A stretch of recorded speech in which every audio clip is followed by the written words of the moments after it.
What is going on, everyone, and welcome back to the channel. It has been such a long time since I've done one of these videos, which, as you can see by the title, we are here to discuss the entirety of Deadpool and Wolverine, a film that I got a chance to see earlier this week. And by the time this video is up, we're talking full spoilers, man. We're talking cameos, twists, turns, the new elements of the Marvel Cinematic idea of the multiverse having an anchor, the TVA of it all, and when can we expect to see these characters next? We're going to break it all down. I already talked about this film with my non-spoiler review, which you all can check out, kind of get into my pros and cons, but this video is dedicated to, again, just talking about the entire film from the opening, the middle, the end, and all the stuff that worked and didn't work. And again, those cameos, man. So excited to be talking about it finally in this open forum. And that's exactly what this is, man. And again, this is a spoiler discussion talking about the film. And I want to hear your thoughts in the comments below. What worked, what didn't work, favorite moment, favorite cameo. What do you hope to see next? Can you explain some of the things that we'll be talking about in the video, such as the anchor, a time reaper? How was Deadpool able to go from his universe to another universe with Cable's time machine? We're going to be talking about it all. And I want to hear from you all in the comments below. Again, I'll just start off top by talking about, again, I didn't love this movie, as I said in my non-spoiler review. Didn't love it, didn't hate it. I was somewhere in the middle, and it's been a couple days since I've seen the film, and I'm still kind of, like I said, mixed on the film. There's things that I really enjoyed, the jokes, the MCU poking fun of the current state of the Marvel Cinematic Universe, especially with the multiverse and the mishandling of that, the cameos, which we'll talk about, Henry Cavill and Blade being top of the chart for me and just amazing. The chemistry between Ryan and Hugh Jackman. Shawn Levy's direction was pretty solid. So there are things I enjoyed, but there's also a lot of things I didn't enjoy. I didn't like the story. I didn't feel like the stakes were there. They've been hyping this movie up to be so important to the MCU, and Deadpool finally coming to the MCU, and he's only in the MCU for like 2 scenes. So which we'll talk about. And I don't think it's as impactful as they've been leading it on to, which I think could be kind of a detriment to the film. If people are coming to expectations expecting to get a new Kang, a Doom, Fantastic Four, other cameos have been mentioned. We'll talk about that. So with that being said, full spoilers, starting from the top and kind of breaking it down from the opening here, which we open the film with seeing Deadpool digging the bones from the dead body of 2017's Logan. And we see him as he's digging up the bones. He's kind of talking about how he ended up in this position somewhat and what he's doing there. And I'll just say this now. I think 2017's Logan is not just a great comic book movie. It's just a great movie in general. And I know leading up to the film, they were talking about how this would not interfere with that film or touch that film. But I don't want to say they lied, but there's definitely some creative things that they took with Logan, this opening scene being one of them. Now, I personally don't have an issue with it, but I know for people that are really like diehard fans of that film, which I am one, but I don't really care if films poke fun of other films, especially with someone like Deadpool. But it was interesting to see him using the bones of Logan, which he was using to kill the TVA members, which, by the way, the opening credits, which of all the Deadpool films, even the one I don't like, which is Deadpool 2, all the 3 movies have had fantastic opening sequences, and this is just incredible. Number one, again, we got the bones of Logan tearing the TVA apart, and I just love how the film lets you know we are rated R. There's not going to be any holding back. There's no Disney being watered down. We see blood. We see gore. We see all the stuff in this opening sequence. We get the title card with the, who's in the film and all that different stuff and the creative behind that. Of course, we get a pretty cool opening with the In Sync Bye Bye Bye song and Deadpool doing the choreographed moves of that particular song. So I did like the opening. Let me know in the comments again how did you feel about him using the bones of Wolverine to, open up the movie and what have you. At this point, Deadpool's taken out about 15 different TVA agents. And now he has the claws of Wolverine. He's ready to tear up the rest of this, second wave, third wave of TVA agents. But he freezes, and very Deadpoolish from 1 and 2, he freezes the frame and says, hey, how did I end up in this situation? And this is when the story kind of begins to unfold. So we go back. Flashback to 2018, I believe. I think it was like May or March or something like that. They established it as 2018. Deadpool goes back to 2018, which is back when Deadpool 2 released in theaters. So we're in his, I would imagine just weeks, days, maybe months after the event of Deadpool 2.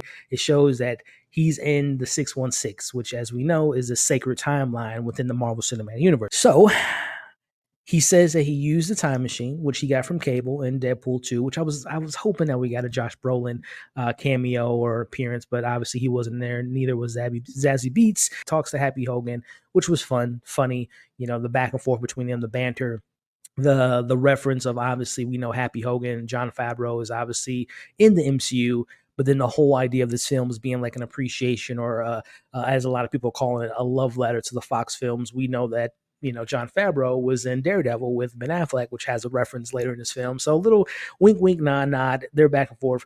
I like the scene, but the context of the scene, again, this is where my nitpick comes in. Help me in the comments if you're on the same page, or if you didn't really care, or maybe I'm wrong. Again, it establishes that he went to 2018, to the sacred timeline of the MCU, which I would imagine in the continuity of the MCU is probably after the events of Civil War and before Infinity War. He goes there, he tries to join the Avengers, which, number one, is kind of a contradiction in my mind, because it's like later in the film we find out that he doesn't want to leave his universe, he doesn't want to leave his friends, but he wanted to leave to stay to be an Avenger. Anyway, that's not the nitpick. The nitpick is the time machine. Now, I'm not talking comics, which, by the way, in the comics, his time machine isn't able to hop multiverses and hop universes. It's just he's able to go back in time and forward in time and middle time, all that stuff. But this sticking to what the movie gave us. I'm talking about Deadpool 2. So in Deadpool 2, they established that he can use his time machine to go back in time at different parts of the time within that universe's timeline. So with that said, Deadpool coming from his Earth 1005 to Earth 616, the second timeline, how was he able to do that with that time machine? I don't get it. Again, it's a nitpick, but it's just like, this is why I hate when movies use time travel and multiverses. It gets confusing. It doesn't make sense. And we find out he destroys the device. Like, that was a valuable device, Wade. If you're able to hop universes and timelines, that is a very important artifact in the MCU, right? It's almost like the Bengals of Kamala Khan, or America Chavez, how she's able to hop around universes. Like, we could use that, Wade. Why did you destroy that? But anyway, that is a nitpick of mine, and it was something that kind of frustrated me, because I'm like, that's not how the rule. You're breaking the rules. Anyway, he's trying to join Avengers, but Happy Hogan politely tells him he's not. Thank you, no thank you, because the way Wade did it, and this kind of speaks into the character arc and the character development in the story and the journey he goes on. He is feeling kind of unimportant. He feels like he's not valued, and he has to look for something to do, because him and Vanessa are kind of on the rocks during 2018. He wants to do something that matters, but Happy Hogan's like, that's not why you be an Avenger. You want to do it. It's a selfless act, not a selfish act. So, he denies him. So that is the only time in the movie, I'm just trying to think before we move on, that Deadpool is technically in the MCU. He has been in the MCU, and there's one character that interacts with him in MCU that is aware of Deadpool, but he's from another universe. So that is the one time, and the only time in this entire film that he's actually in the MCU. Now, of course, it's made by Marvel Studios and Disney. It's an MCU movie, but as far as the character being in the MCU, that's the only time. So remember that at home. Another thing that pops up, and this is, again, just little nerd things I think about while watching the film. It didn't take away from my enjoyment, but it's just things as far as continuity and consistency. And we all know the Fox world never had consistency, so maybe that's why it's all inconsistent. But anyway, another question I had was Logan 2017. It came out in our real world. It came out in 2017. Fantastic movie. One of my favorite films like ever. I love Logan.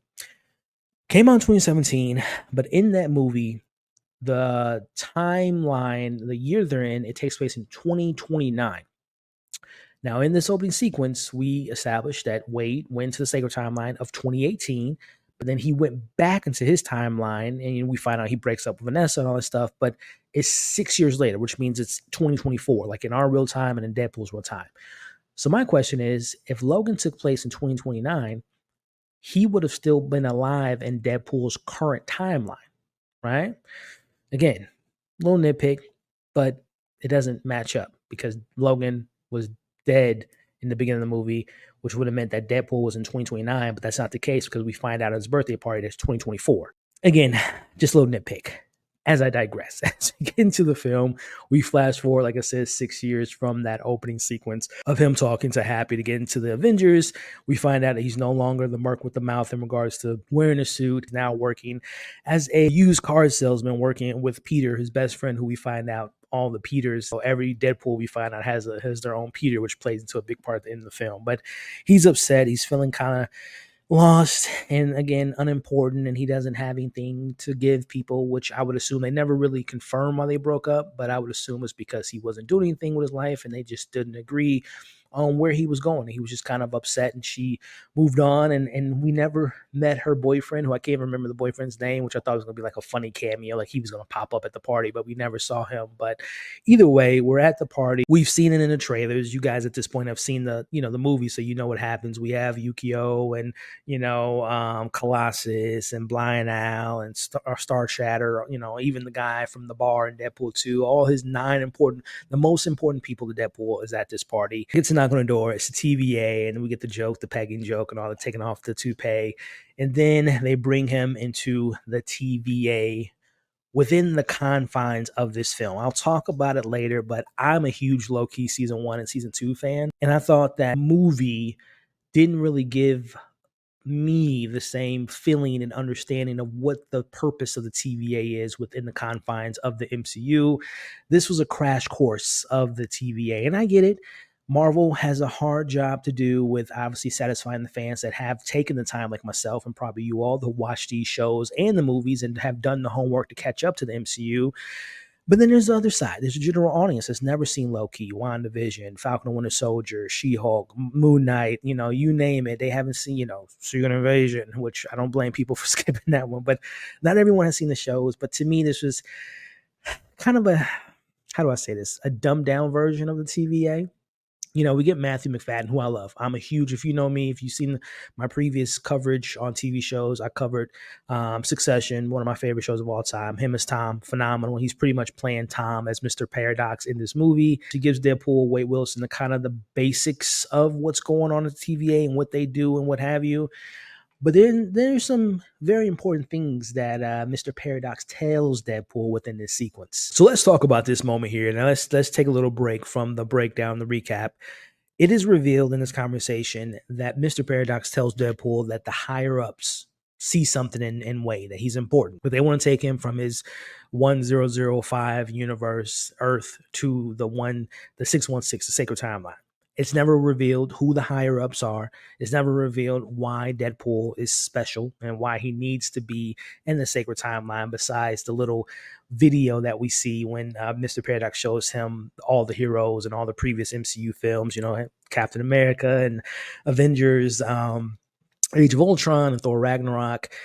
But there's a little TV screen that I'm pretty sure they just use archive footage of Chris Hemsworth as Thor, saying his goodbyes to Loki and the Dark World. So we see that scene, but it's Deadpool in that moment, and it's said to be a future thing, and I don't know if another timeline of the world, but it happens in the future, and it's something that Deadpool keeps on to the rest of this film. It's a running joke that he says throughout this film, like he takes a nap, and he wakes up, Chris Hemsworth, or does he say? I don't know if he says Chris. I know he says Thor. He refers to Thor throughout the film, multiple times throughout the film, but we never get that payoff. Like I thought Thor was going to pop up at some point, besides the TV image. But again, the importance of Deadpool, the importance of Wade. We find out later there's a ton of Deadpools in the universe, and he's not that important, which we'll talk about in a second here. But let me know in the comments, what do you all think is the importance of Deadpool, Wade Wilson, from the Deadpools that we've been following so far? And I would assume the higher-ups are low-key because we know he's protecting the timelines.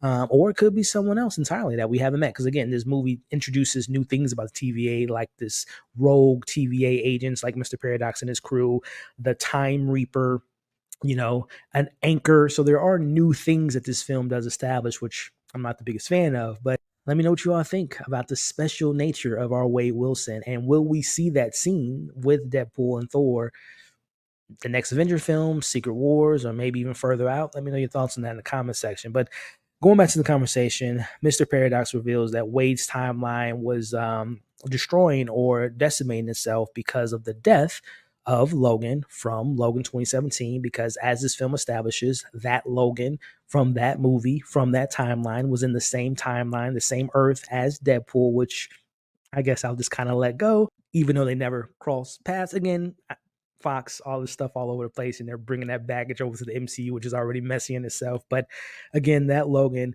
died, and as we see from Mr. Paradox, he refers to that Logan as that timeline's anchor being. And he tells Wade that, we see Wade, he steals his time pad or a TemPad, and he goes to travel across the multiverse where he comes across different variants of Logan, which we'll talk about those cameos here, or one cameo, and then some cool comic references. So let me rewind and talk a little bit about the anchor being. So again, it's a new concept within the MCU, within the whole multiversal saga. And essentially, as he says in that conversation, it basically means that someone of some type of importance, their anchor, when they die, their universe will start to decay and eventually vanish. Now, they established that it could take somewhat upwards of thousands of years for that to happen. So it's not something that happens immediately, but in this film, as we see, there's people that have the power to do so, hence the Time Reaper, which I'm assuming that will come up later on in Secret Wars or what have you, or maybe even before that. But again, the idea of one singular person is that important to their timeline that if they're off their timeline or if they die, like Logan, the whole universe collapses and vanishes over time. Like I said, it takes thousands of years sometimes, maybe sooner, but it doesn't happen right away. So let's explore that. So number one, I have so many questions. Like, what makes an anchor special? Like, are they born an anchor? Is it similar to like the canon event from Spider-Verse? Is it a Nexus being, like a Nexus event where they do something or jump off, like kind of what Loki said, when they jump off their timeline, it can cause an issue. It can cause incursions, which we find out within MCU, but that's different. Like I said, the beings, which again is introduced in this film, first time ever, no one in Loki ever mentioned about anchors. Again, I don't know how I feel about it. Let me know how y'all feel about it, but I just have so many questions about it. And then, like, what if they died of natural causes? Like, if I don't know, if Hawkeye is a anchor in his universe, and he's not a superhero. He just dies of old age. That means his universe is going to die 500 to 1,000 years later because that one singular individual died. So I'm very curious on if they expand. I hope they do, because it's a pretty big thing, pretty big deal, because that's the whole gist of this film is Deadpool trying to find these Wolverines to fix his timeline so that it doesn't, decimate. So yeah, die of natural causes, that comes to mind. And again, is it similar to the Nexus event or a canon event? Is it have any connections to that? So very curious on what that can mean moving forward. And I also want to know in the comments, who do you all think is the 616 anchor? Are we looking at Iron Man, Captain America, Doctor Strange, Captain Marvel, or someone we haven't even met yet? Because like I said, are you born to an anchor? Who chooses who's the anchor? Did Loki set this new rule to the multiverse? Like, I'm very curious on what that means moving forward, but pretty big deal, if you ask me. But as I digress, going back into taking the TemPad, going into the different multiverses to find the right Wolverine to put on his timeline so it doesn't destroy itself. So within that, this is when we get our kind of various different versions of Logan. From there, we see, which was hilarious, we get the classic version of Wolverine, or I should say the short king, as they call him. We see, Hugh Jackman on a small person's body with his head on their body, which was kind of funny. What else did we get? We got the uncanny X-Man look version of Wolverine. We got a 90s, 80s look of the character. We saw a patch in the film. We saw a cool moment, which I wish we could have saw the fight. We have Wolverine in his kind of throwback outfit, or the outfit that he was wearing in the comics when he fought against, and also in the animated film with Wolverine versus Hulk. We get that scene, but we don't see them fight, which I'm hoping that they save it for later, maybe. But we get that moment. Again, I wish they would have fought, but I'll let that slide, because as we get to one of my favorite moments, one of my favorite cameos, we cut to another universe and we see a Wolverine from behind. And immediately when I saw the Wolverine from behind, I'm like, oh, this is someone, because all the other Wolverines, we, immediately saw their face. So Daniel Radcliffe, Taron Egerton. I mean, there's been a list of people that has been rumored to have been in the talks or negotiations to maybe be a Wolverine of the future MCU or in this very film. But my guy, my favorite Superman of all time, the one and only Henry Cavill. And when I tell you, I don't even know what words were spoken in that scene. Like, I think he called him Cavill, Reen. He might, I don't know. I didn't hear anything. I was just so like blown away by Henry Cavill in the MCU as Wolverine, of another fan cast from years ago. Tom Hardy, you know, there's a bunch of people, but he looked perfect, man. I have no notes. He looked perfect as Wolverine. It was awesome to see. And I do know the one thing that I did hear him poke fun of is like, you know, join us, stay on this side of the pond. We treat you better, alluding to obviously the horrible treatment that WB gave him over the 10 years that he was, you know, the Man of Steel and only got one movie. And one of the movies that he was in included a very terrible CGI mustache. I don't want to open up bad wounds, but it was just so great. Now, the question is, I think I know the answer, and you might know the answer too, but let's hypothetically speaking, is this saying that that is a future Wolverine that could be in the MCU in the future? I doubt it, but let me know in the comments. Do you all think that it was just a cameo, just a one-time, you know, call in a favor, join the MCU, have some fun, kind of the John Krasinski fan casting with, you know, Reed Richards? Or is it saying this is our future Wolverine once Hugh Jackman hangs up the claws? Let me know in the comments. Again, I'm pretty sure we can all agree it's just a cameo, because I think there's been other rumors that he has taken on a role in the MCU that hasn't been announced yet. You know, there's been the Captain Britain, maybe Mr. Sinister or someone in the X-Men, but I was happy to see that. That was one of my favorite cameos. Not my favorite, but one of them. We'll talk about my favorite a little bit later. But let me know what you all thought about the variant versions of the Wolverine in the comments below. Now back to the storyline. We see that Wade does find his Wolverine, who's a drunk, and he is he's not liked in his universe. He's not liked at all. The bartender's like, get out of here. You know, you can tell that there's some tension and animosity with this particular Wolverine. So Wade takes him to the CVA.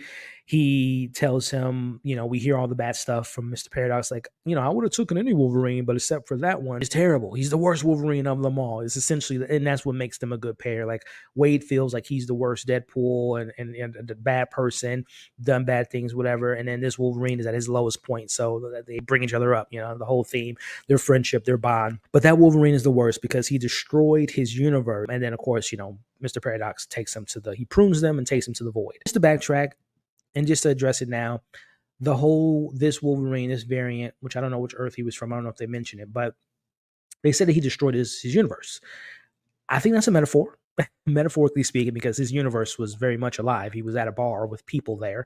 So it wasn't like he went to another universe on his own. It was his universe that he was still in. But I think metaphorically speaking, as we find out later, destroying the universe means he destroyed his loved ones, as we find out when he's talking to Laura a little bit later. So very interesting nonetheless. And it is, you know, to speak to some of my positives, I talked a little bit about it as far as, you know, Ryan Reynolds' performance, born to play the role, but so is Hugh Jackman, like perfect casting as Wolverine. I know the height thing was a big issue for a while, but I think a lot of us have gotten past that point. He's just great. And it was great to see him kind of play a mixture. We've seen this side of Logan before, kind of down and out and reluctant and, you know, upset in the dark past. But there was a couple different nuances, you know, the comedy beats, obviously, the more visceral, feral version, you know, berserker moments at time in this film. And obviously the big elephant is the costume, the comic book accuracy. You know, we get the mask later in the film. So yeah, Hugh Jackman definitely, like I said, played some similar beats with the character, but also it was nice to see him kind of play a different version of the character as well. But as we move on, you know, they land to the void. We see the Fox logo, which was cool, even though they showed, you know, we saw it in the paparazzi photos, we saw it in the trailer. It was still kind of cool to see in context of the movie. We get our first big fight. And I will say, as far as the action and the fights in this film, even though I think another fight between these two are a little bit repetitive because their powers are kind of similar, but nonetheless, the action, I thought Shawn Levy did a really good job because this is his first kind of big action movie. He's done action scenes in previous films, but not like an action-driven film. And I think, you know, even though I do not like Deadpool 2, I thought Deadpool 2 had really good action sequences. This movie, to me, Deadpool 3 had the best action moments of the entire franchise, even though I think 1 is better than all of the film. Like, I think Deadpool 1 is my favorite of the franchise. But nonetheless, the action was really good. And this first fight that we see, you know, Deadpool using his guns, Wolverine using his claws, and them going back and forth. And their fight is interrupted because we have this Mad Max group of bandits or villains. As they're pulling up, we have this hoodied up, masked up individual saying, I don't remember what they said, but when I heard their voice, I'm like, I know exactly who that is because I know that voice. That's my Captain America, y'all. Now, unfortunately, I had heard the rumors a while ago that there was going to be some form of a Johnny Storm in this film. Now, was it going to be Chris Evans, which we know it is the case, or was it Michael B. Jordan? Because there was like when the trailer first dropped for Deadpool Wolverine, I believe early this year or maybe even last year, Michael B. Jordan, who played Johnny Storm in the Josh Trank 2014, 15 terrible Fantastic Four film, but he had like shared the trailer on his Instagram and people were speculating like, oh, is that him? You know, is he going to pop up in the movie as Killmonger or Johnny Storm, which he wasn't in the film, but that was a speculation. But nonetheless, it's Chris Evans, who I think purposely kind of changed his voice to sound like Captain America, to sound like that stoic, amazing hero that he is in those films, and the best, always on Cap's side in Civil War in particularly. But he jumps down, and again, he's wearing like red, white, and blue. So again, they're alluding to it being Captain America, but I knew he was going to be Johnny Storm because he takes off the hood. And, you know, Deadpool is he's like, he's going to do the thing, he's going to do the thing. And he's, instead of saying, you know, Avengers Assemble, he says, you know, flame on, which was cool to see. And he kind of gets I'm glad they didn't kill him. I thought this was going to be like another Illuminati situation where he just pops up and he's dead. He gets another, you know, few scenes later in the film, and of course the tag at the end of the film. But you know, he gets knocked out, and then there's a fight between Wolverine and Sabretooth, which was disappointing. I understand it was like an homage to them first meeting in 2000 X-Men, but I wanted them to fight. But nonetheless, Wolverine chops off his head, and then they end up getting captured by Pyro and Toad and you know, the rest of the crew. The Mad Max crew takes them to Cassandra Nova, who we meet in the film. And I knew of Cassandra Nova, and I'll just address this now as far as the villains. That was the weakest point. That was a weak point of this movie. Nothing against the acting. I thought Emma and Matthew Macfadyen, I thought they did the best they could with the role. But I thought they were written very poorly, very thin, very paper thin motives, very stereotypical, generic, super bad villain, someone that wants to, you know, get a promotion and run the TVA with Mr. Paradox. And then Cassandra Nova, I don't even really know her motives really. She was running the void. That was her paradise. And then once we'll talk about the backstabbing, but both of the villains to me were kind of in that trope of old MCU villains where they're, I wouldn't say forgettable, but like Cassandra Nova, I'm not a big, like, I don't know all her backstory from the comics, but I am aware of the character because back when Legion came on FX, I went down this rabbit hole of like just digging into Charles Xavier's past, his kids, his sister, you know, brother. Obviously, I knew his brother was Juggernaut from the animated series or what have you. But yeah, I had knew about Cassandra. I knew about like the birth and all that stuff. So I wasn't brand new to the character, but I just wished that there was more to do with the character. And I hope secretly that they come back up in another multiversal version of the character, because Emma's great as an actress. They do a really good job in everything I've seen them in. But I didn't like the villain. Let me know what you all thought about the villains overall. What you liked or didn't like about the characters. Again, nothing is a performance, but just very bland, if you ask me. But Cassandra, you know, she gives them the spill. No Charles, no Magneto. There are X-Men, Wolverine obviously being one, and you know, we'll talk about Mr. Gambit later, and Laura has been an X-Men at some point, but I was anticipating more X-Men to be in this film, especially, which we'll talk about, one of my biggest criticisms, Wolverine backstory. We never saw an X-Men, but neither here nor there. She is now, she messes with Wade's mind, which was kind of cool visual when she was putting her hands in people's faces, which is, you know, straight from the comics. But she reads Wade's mind and finds out where he's coming from. He's not happy or whatnot. And then she's like, you know, I got a dozen Deadpools have come through here, but I've never gotten a Wolverine, which was something she was excited to add to her collection. But as they move on, she demonstrates her powers by not only, you know, going into Wade's mind, but then she just literally, you know, gets rid of Johnny Storm as Chris Evans, who again, I love, which I don't think he was playing the Johnny Storm from the Tim Story films. Like, he had a much different, like, the accent was different, the swagger. Like, I understand that he was in the voice, probably hardened and different, you know, just from surviving all the time. But like I said, I don't think he's that Johnny Storm from those films. But nonetheless, it was just cool to see Chris Evans and you know, swearing up a storm. Which is, you know, I was hoping that maybe Iron Man came out and said, you know, language. But yeah, Chris Evans, that was fun. But yeah, she literally rips his skin from his body. That was pretty awesome. As a horror fan, it reminded me of like a Clive Parker, pinhead moment or something from the Cenobites. It was pretty awesome.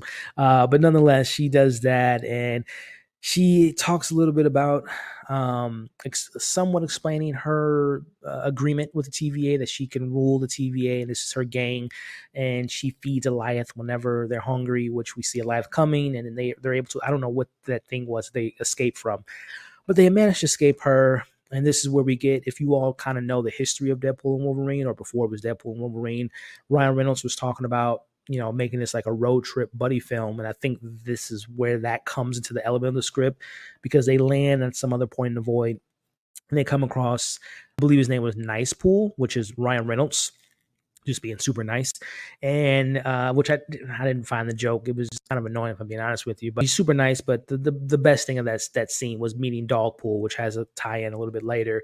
But he gives them the car, and they're on their way to the outer rims or the borderlands to meet these others that are like the resistance against Cassandra Nova and her crew.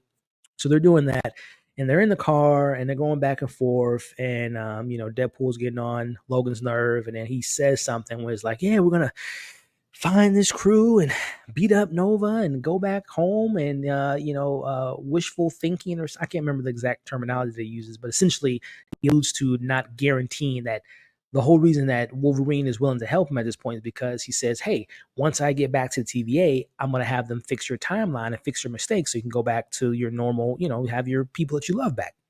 But now he says wishful thinking or whatever. He's pretty much saying it's not a guarantee. So he's pretty much on this road trip without, a guarantee from Way. So he calls him out for his BS and being annoying, and no one likes him. No one of the Avengers didn't like him. No wonder his girlfriend broke up with him, because he's a POS essentially.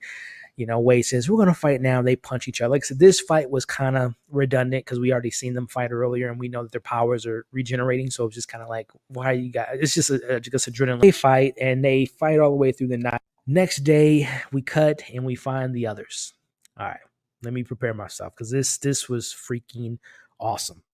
So after they wake up, they find the others, and it's Jennifer Garner as Elektra, which, to be honest, it was fine. I mean, they I don't say spoiled this, but they announced her like a while ago. Like that was not like a surprise at all. Like they had announced, like Deadline said Jennifer Garner's coming back as Elektra, so that wasn't a surprise. But she, by all means, she looks great. And I don't really care for those movies or that movie that she was in, her individual movie and her inclusion in Daredevil, which, by the way, a nice little funny joke when they said, oh, it was sad when Daredevil died, and she was like, I don't really care, alluding to Ben Affleck, who played the character, but also in real life they were married. So a little wink wink nod nod, funny joke. But we got Elektra, we got X-Wing 3 was kind of, I don't want to say spoiled. I made a video about that. They were in the trailer, so is it a spoiler? But anyway, X-Wing 3 is there as Laura, and that is the X-Wing 3 from the Logan movie, because she puts her glasses on, which is a nod to the movie. Then the funny one, Channing Tatum as Gambit. And if you don't know the history, you can look it up, but just a quick rundown. He's been wanting to play Gambit for like over a decade. Like this is a almost similar situation to Ryan Reynolds wanting to play Deadpool for most of his career. Like he was apparently was going to be in the running for the appearance of the Gambit that we got in the X or the Wolverine Origins film, but we know Tyler Hitch got that role. And then he was going to be Gambit in like a 2014 film, which was canceled. And then there was one point, there was a script, there was, I think, a director attached. I think even Channing Tatum was going to direct it, but it was like a film that was going to production. Then the 2020 hit. So it was canceled, it was shelved. So it's been a long time coming. And I do love the bit of him not being able to speak the Cajun accent. That was funny. Like, what are you saying? We can't understand you. That was funny. And I like the costume and all that stuff, but it was cool to see. But the best of the best of the best of the best. Ladies and gentlemen, I will admit, I don't think I was spoiled, but I kind of put two and two together. And this isn't even from a scooper, even though I think I saw a scooper say that Wesley Snipes was coming back at some point. And a lot of people were alluding it was this film. But putting that aside, Wesley Snipes himself, over the last few months, have been making a lot of comments about the Blade movie not being able to come out and having issues behind the scenes. But also, he's been like quote retweeting like rumors of Wesley Snipes coming back and him putting like eye emojis and stuff. Like he's been alluding to him coming back, so I kind of got a sense that he was going to come back sooner rather than later. But putting all that aside, seeing the man, the myth, the legend himself was awesome. I'm not even exaggerating. This is probably one of the best cameos I've ever seen. And it's really not, at this point, these are not even cameos because they're like full on characters that are in multiple scenes. It's not like Illuminati or even Henry Cavill earlier, who's just in one moment. Like they're in multiple scenes in this film, but it was a great moment. I love Blade. I grew up with the Blades. Love one. I personally am a Blade 2. Like that's my favorite out of the three. And we don't really talk about Trinity, which another little cool thing about this scene, going back behind the scenes, there is a long history, well documented, of the disagreements, the disapproval, the just straight out not liking each other history between Ryan Reynolds and Wesley Snipes on the set of Blade 3. Like they didn't like each other. So money talks. Because they made it happen. And they even allude to, I know you didn't like me or something like that. They allude to that. So I love the cameo. It is so awesome. One of one. Will we see him again in Secret Wars? I mean, he looked great, by the way, too. Like, still did the, we'll talk about the action scene, but let me know what like, I literally audibly gasped when he popped up on screen because I did not anticipate him being in this movie, even though, like I said, I had heard some things. I was thinking that was maybe for Secret Wars or maybe in Avengers 5. So awesome. That was so awesome. But anyway, Wolverine doesn't want to join them because they're like, we're gonna band together. And by the way, I don't know if I missed it because I was still in shock seeing all the characters, especially Blade, but I don't know if they gave them a reason on why they were taken off their timelines. Like, I don't think they were anchors, but I don't know why they were chosen. Like, because again, based on the TVA, Loki show, people that were pruned because they were causing issues. They were going to different timelines, messing up things. So, like, I don't know why they were chosen. Anyway, let me know if I missed that or if there's an explanation for why those characters. It's just so weird to see Gambit, X-23, Blade, and Elektra. That's just a wild, comic book type of team up there. But my biggest issue with the film, well, one of my biggest issues, I talked about a little bit about the inconsistency and time travel versus multiverse, but my big issue here was you have the scene that's in the trailer about Wolverine not wanting to join them and Laura coming out, and which was a beautiful scene as far as just like the context of where she's coming from. You were never the right guy, but you always step up. But when he's describing why he doesn't want to do this and why he wears his suit and all that stuff, wears it everywhere, which I'm pretty sure that suit probably smells so bad, but it's nice. It's a nice sentiment or why he wears it. But the story is the reason he's upset and the reason he, like I said, metaphorically destroyed his universe was he got drunk one night and the X-Men were under attack by humans. And I'm like, oh, okay. Are we not going to see that? Because I'm like, this is my issue with this movie as far as the emotional depth of this film. I know people were saying they were crying. They were like emotionally like involved in it. Like I feel the opposite. Like I'm not saying it was like I didn't have any emotion, but it was just like I don't feel the depths of the emotion like I did. Like I think Deadpool 1 had great emotion throughout the movie. But this one was missing it because to me, it was taking borrowed emotions from other things. Like we never saw this Logan interacting with X-Men. It was us banking from our memory banks of the interactions he had with the previous movies of X-Men, but not in this film. We never saw him interacting with anyone he cared for. So it was like, hey, audience, remember Wolverine from X-Men 1, 2, 3, and so on and so forth? Like, use those emotions and just place them in this film. But it's like, no, you have to do the work in your own movie to make me care about where he's coming from. So that bothered me. And also Wade, like he kept talking about, these are the 9 most important people in my life. I love them. And like I mentioned earlier, like you were willing to ditch them in 2018 when you wanted to be an Avenger, but whatever. But even in this film, he kept saying how much he loved them. We only spent 2 scenes with these characters, man. Like we spent with them at the birthday party and then we see them at the end of the film. But there's like that whole emotional depth was missing from this film. And I've said it once, I'll say it again. Vanessa and Wade have the best relationship in this franchise. And I feel so bad for Vanessa. Like, I don't even know why she was in this movie at this point. Like, I feel bad for the actress because, like, I know she has a comic book persona and a comic thing, like copycat character or whatnot. So they totally wasted her. And again, they're taking borrowed emotions from Deadpool 1 and Deadpool 2. Like, y'all remember when Wade and Vanessa did their thing and Wade interacted with Peter and Wade interacted with Blind Owl. And again, they interact in this film, but it's very minimal. It's more than what we didn't get with the Wolverine, but the emotional depths were just not there for me in this film. And that's one of the examples there. But anyway, Wade, Logan, and the others confront Nova at their headquarters, and we see the whole fight break out. And the whole game plan is, we'll distract the rest of her lynchmen, but the goal is to get Juggernaut's helmet to put on her head so she can't use their powers. We see the scene plays out. She takes out Wade pretty easily, but then she gets in Wolverine's head, and that's where, again, we see him at the graveyard, which I think is a comic book panel when Wolverine is on. I think it's the Days of Future Past, maybe, or one of the comics where it's a very similar setup where all the X-Men are dead, but he's still alive. And then, eventually Wade puts the helmet on her, and we get the moment where Wolverine takes his lessons from the Charles that we never met in the film, but again, taking it from canon of his interactions with Charles and him finally listening to the advice of not killing the enemy, but, being there for them. And also, while this is happening, Pyro, which no offense to the actor, I'm glad that he was able to kind of get his moment. And again, I know the whole idea of this film is the underdogs, the unappreciated. And yes, he was kind of unappreciated. He was in X2. He had a great role in there, but he didn't do much in X3. I get it, but it's like you could have had another villain, someone else of more importance. Anyway, Pyro shoots her while she has the helmet on, and he's been working with. We actually find this out earlier in the film that he's working with Mr. Paradox, and Mr. Paradox guarantees that he'll take him out of the void and take him back to his timeline. Logan's like, take the helmet off. We're gonna show her mercy, so they do that, and she shows them mercy. For that whole interaction between Pyro and Nova, she says that she's interacted with a wizard, which I'm assuming could have been Wong, but I'm pretty sure it was like a variant of Doctor Strange. She took a sling ring. She opens the portal, and everyone's been speculating, oh, this is them jumping into the MCU, which again, only one time they were in MCU, the secret timeline. But she opens the portal as Goliath is coming through, and they jump through the portal, and it's taking them back to Wade's timeline, 1005.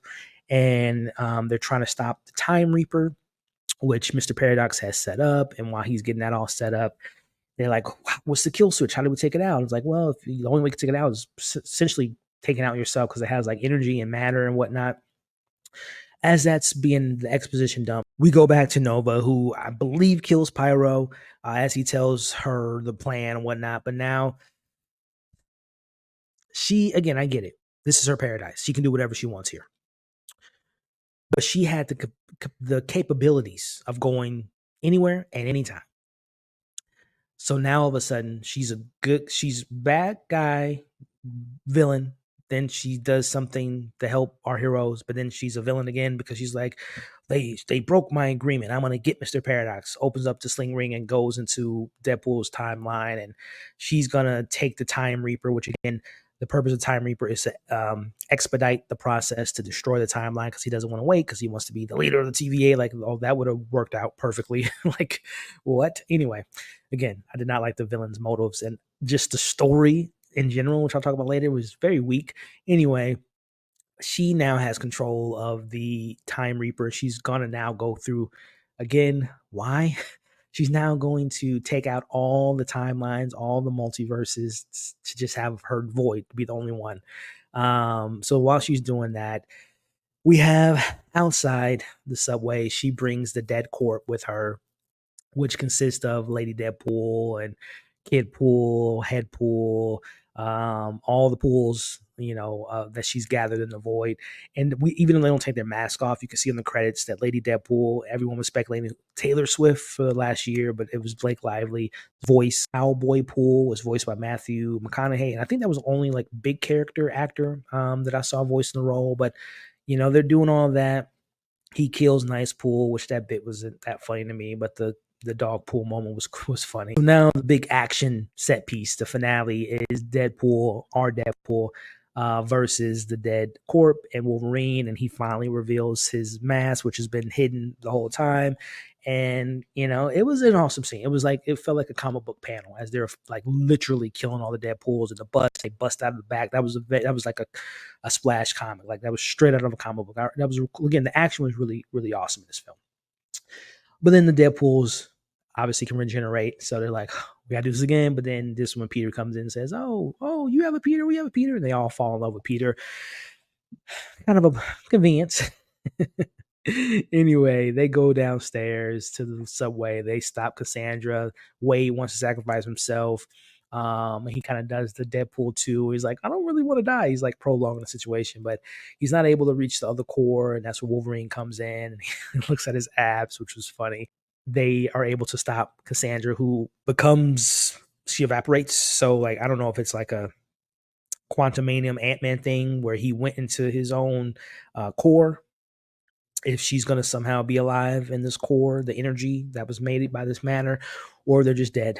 But they take her out, but then they're thought to be dead as Matthew Macfadyen, as Mr. Paradox, is telling Hunter B-15, who I love, Woman Mushaku. She has a role in this film, and I'm assuming that she's running most of the TVA, even though she wasn't aware of the rogue TVA sector. Is like, what happened? He's explaining everything, and eventually Deadpool and Wolverine come out, and I don't know if they gave an explanation of how they were able to survive. She takes him under custody, and I'm not gonna lie, this was kind of a slap in the face of the motivations of Logan. He's like, all right, well, you can go back to your timeline. She's like, no, it's not that easy. We unfortunately can't reset your timeline. What's done is done. And, it led you to this point, to be the person you are, to sacrifice yourself. You're a brand new Logan. He's just like, okay, makes sense. Really, bro? Your whole, like, I don't know how long ago he destroyed his universe or all the X-Men died, but you've been carrying that weight with you for however long that was, and your whole motivation was to get back to your timeline, to see your friends again, but now you're just like, okay, you're right. All is forgiven. Like, okay. Could have been more, I don't know. I thought that was kind of a lame duck, as was just the ending of the film. Like, they say their goodbyes, and then Logan, I thought they were to kiss, because he's like, hey, Logan. And he like goes back to Blind Owl's house and they like celebrate. He's there.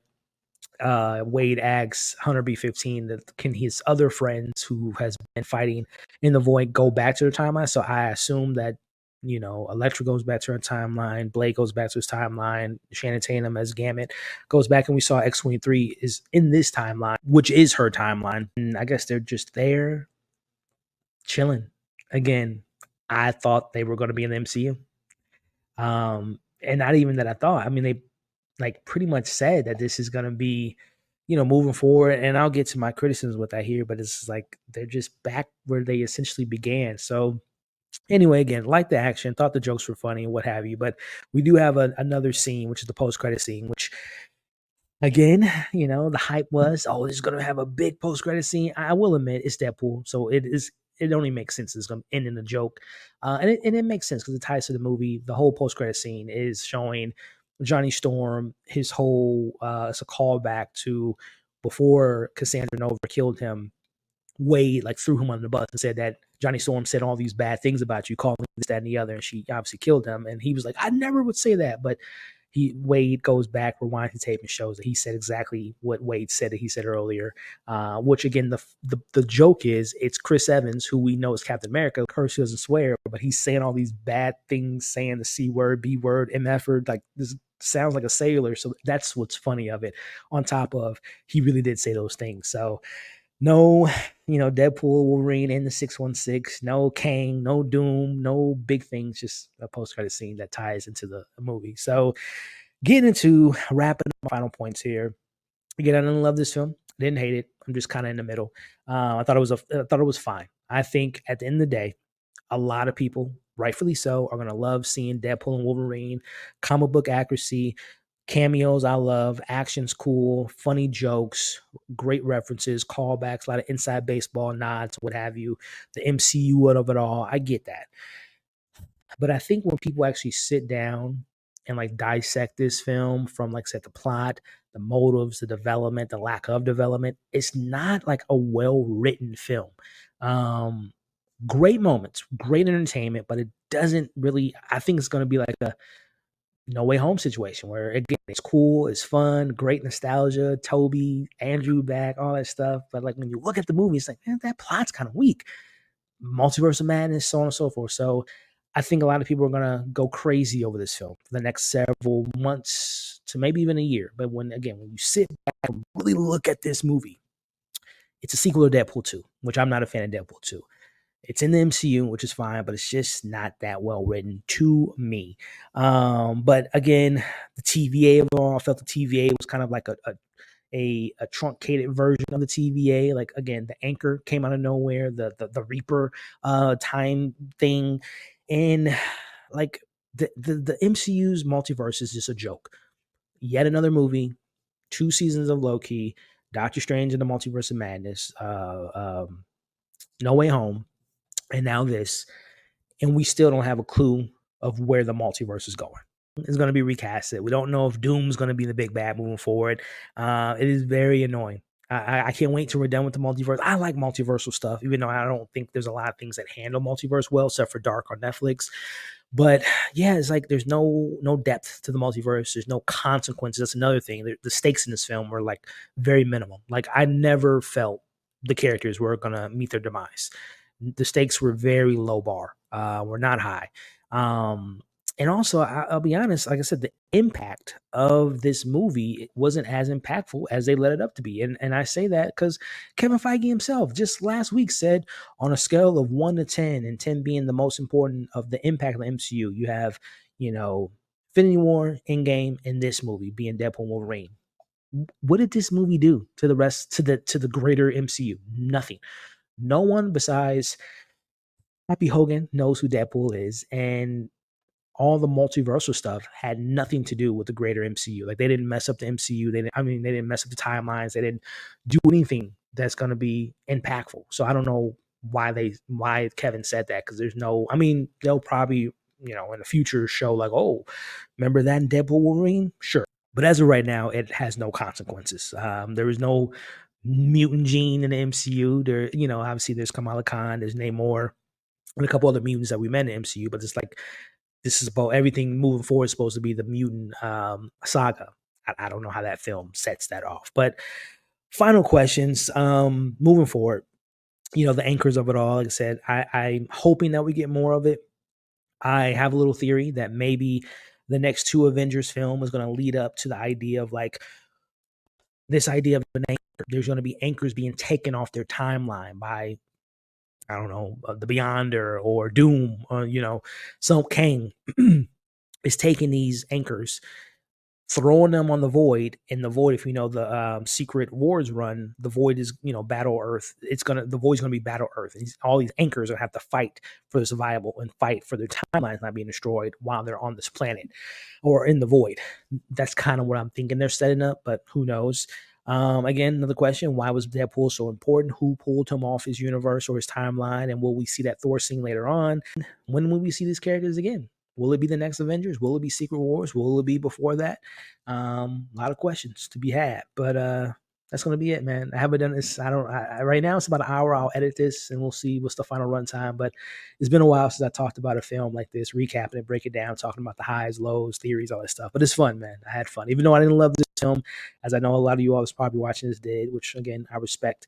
How much you loved it. It just wasn't the best to me. But it was fun. It was entertaining. But I want to know your thoughts in the comments below.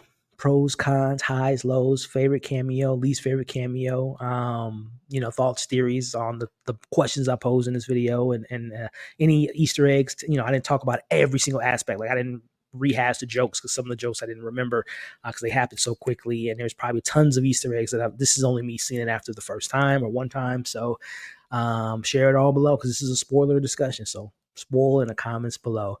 Thank you all for watching it. If you stuck around, if you're still here watching it to this point in the video, put in the comments right now, #Blade, which, by the way, I forgot to mention the Blade line in the film is so funny because he said there's only one Blade. There's a shot at Mahershala Ali, which I'm surprised they didn't actually put Mahershala Ali in the movie versus Wesley Snipes. So anyway, put #Blade if you're still here. Like, share, comment, subscribe to the channel if you haven't already. You all have been awesome, and I'll catch you all on the next video.